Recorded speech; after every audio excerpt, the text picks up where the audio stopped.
আসসালামু আলাইকুম। আজকে দুপুরে বাচ্চাদের জন্য করে দেব কোপ্তা কারি, ঝাল ঝাল কোপ্তা কারি। আর এই কোপ্তা কারিটা আপনারা চিকেন দিয়ে অথবা গরুর মাংস দিয়ে সব কিছু দিয়ে বানাতে পারবেন। তবে আজকে আমি বাচ্চাদের জন্য রান্না করব চিকেন দিয়ে কোপ্তা কারি করব। এই কোপ্তা কারিটা আপনারা পোলাও, ভাত, রুটি সব কিছুর সাথে খেতে পারেন। রুটি আর ভাতের সাথে খেতে কিন্তু অসম্ভব মজাদার। আর প্রতিদিনই একরকম মুরগি রান্না খেতে মানে বাচ্চারা আর পছন্দ করে না, তাই এক এক দিন এক একভাবে করে বাচ্চাদেরকে রান্না করে দেয়। তাই আজকে মুরগির মাংস দিয়ে কোপ্তাটা রান্না করব। আশা করি রেসিপিটা আপনাদের কাছে ভালো লাগবে। চিকেন কোপ্তাটা রান্না করব, আর সেজন্য এখানে একটা ব্লেন্ডার নিয়েছি। ব্লেন্ডারের ঝাড়ে আমি মুরগির যে বুকের মাংসটা আছে সেটা নিয়েছি। আমি আজকে এখানে মুরগির মাংস দিয়েই কোপ্তাগুলো বানাবো। এখানে প্রায় 250 গ্রামের মতো চিকেন আছে, আর এটা একদম যে সলিড যে মাংসটা সেটা নিয়েছি। এখন এখানে দিয়ে দিব 2 পিস পাউরুটি, ছোট ছোট টুকরো করে কেটে পাউরুটিটা দিয়ে দিলাম।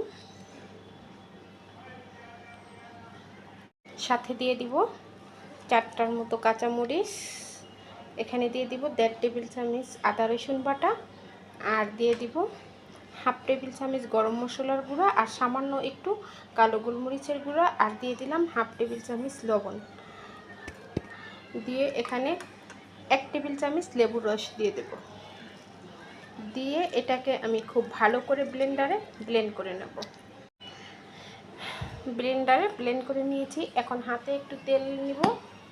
হাতে একটু রান্নার যে রেগুলার তেল আছে এটা দিয়ে ছোট ছোট করে এগুলোকে গোল করে নেব। ছোট বড় যেরকম সাইজের আপনারা বানান না কেন বানিয়ে নেবেন। এই যে দেখুন, এরকম ছোট করে গোল করে বানিয়ে নেব। সবগুলোকে এরকম বল ছোট করে বানিয়ে নেব।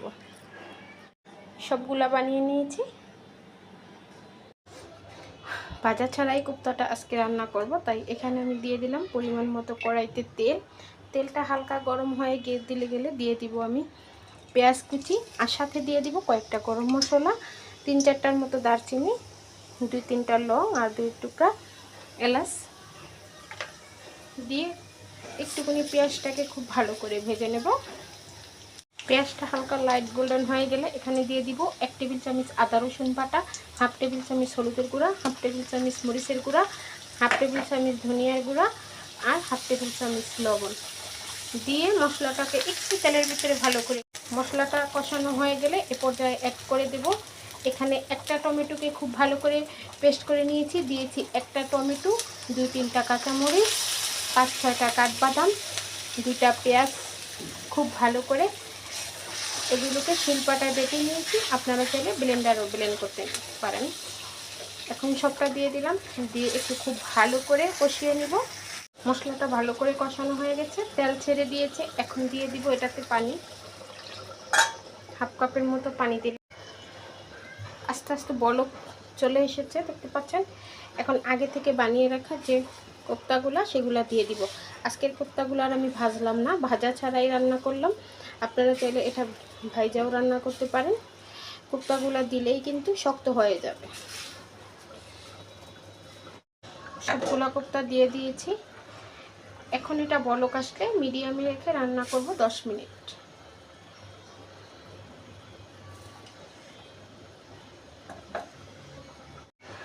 এ পর্যায়ে এখানে অ্যাড করে দেব 1 টেবিল চামচ গরম মশলার গুঁড়া। এখন একটু নেড়ে চেড়ে দেব।